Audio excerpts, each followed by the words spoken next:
ભારત અને અફઘાનિસ્તાન વચ્ચેની 3 મેચની T20 સિરીઝની બીજી મેચ ઇન્દોરના હોલકર સ્ટેડિયમમાં રમાઈ હતી. ભારતીય ટીમે ટોસ જીતીને પહેલા બોલિંગ પસંદ કરી હતી. અફઘાનિસ્તાનની ટીમ 20 ઓવરમાં માત્ર 172 રનના સ્કોર પર ઓલ આઉટ થઈ ગઈ હતી. ભારતીય ટીમને બીજી T20માં જીત માટે 173 રનનો ટાર્ગેટ મળ્યો હતો. બેટિંગ કરવા ઉતરેલી અફઘાનિસ્તાનની ટીમની શરૂઆત સારી નથી રહી. ઓપનર ગુરબાજ 14 રનના સ્કોર પર આઉટ થઈ ગયો હતો. એમના પછી કેપ્ટન ઇબ્રાહિમ જાર્દાન 8 રન પર આઉટ થઈ ગયા હતા.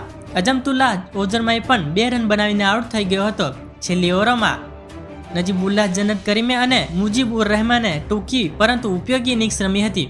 જોકે મોહમ્મદ નમી જેવા સિનિયર બેટ્સમેનોએ નિરાશ કર્યા હતા. ભારતીય ટીમ તરફથી અર્શદીપ સિંહે 4 ઓવરમાં 32 રન આપીને 3 વિકેટ લીધી હતી. અક્ષર પટેલ અને રવિ બિશ્નોઈએ 2 વિકેટ લીધી અને શિવમ દુબેએ 1 વિકેટ લીધી હતી. ભારતીય ટીમે પ્રથમ ઓવરમાં જ કેપ્ટન રોહિત શર્માની વિકેટ ગુમાવી દીધી હતી.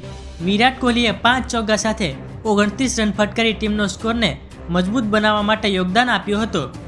કોહલી યશસ્વી જયસ્વાલ વચ્ચે 57 રનની અને શિવમ દુબે યશસ્વી જયસ્વાલ વચ્ચે 92 રનની પાર્ટનરશિપના કારણે ભારતીય ટીમની જીત નિશ્ચિત થઈ ગઈ હતી. યશસ્વી જયસ્વાલે 27 બોલ અને શિવમ દુબેએ 22 બોલમાં તોફાની 50 ફટકારી હતી. શિવમ દુબે 63 અને રિંકુ સિંહ 9 રન સાથે અણનમ રહ્યા હતા. ભારતીય ટીમે 15.4 ઓવરમાં જ 4 વિકેટ ગુમાવીને 173 રનનો ટાર્ગેટ ચેઝ કરી લીધો હતો.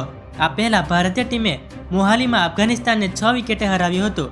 બંને ટીમો વચ્ચે ત્રીજી એટલે કે છેલ્લી T20 મેચ 17 જાન્યુઆરીના રોજ બેંગ્લોરમાં રમાવાની છે. મિત્રો, ચેનલને સબસ્ક્રાઇબ ના કરી હોય તો ગુજરાતીમાં ક્રિકેટની તમામ અપડેટ મેળવવા માટે ચેનલને જરૂરથી સબસ્ક્રાઇબ કરી નાખજો.